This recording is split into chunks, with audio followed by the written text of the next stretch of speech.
मान्यवर विधायक श्री लक्ष्मण मुंडा। माननीय बाचस्पति महोदय, जो रेशन कार्ड कथा पड़ी बहु हिताधिकारी कार्ड एपर्यंत पाई पारना।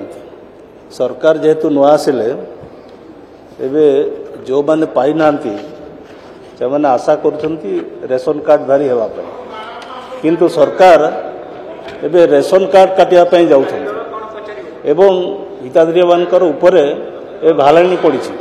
एणु मु आशा करुछि रेशन कार्ड न काटी आहरी केमती इनवल्व हेबे ता प्रति मंत्री महोदय ध्यान देवे कि।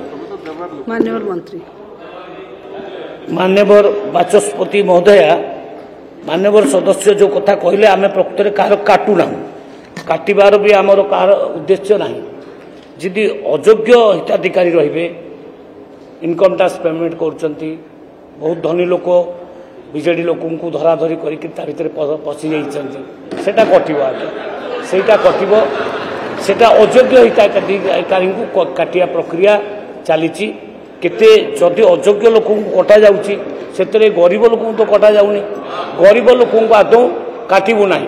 आउ जो माने मृत हो जाइछंती के केवाईसी प्रक्रिया आरंभ हो गले, जो माने मरी जाइछंती सेटा केवल डिलीट हबो, नले काटिबा उद्देश्य रे किछि कोन बरम नुआ कार्ड आमे किछि दबार व्यवस्था करूछु।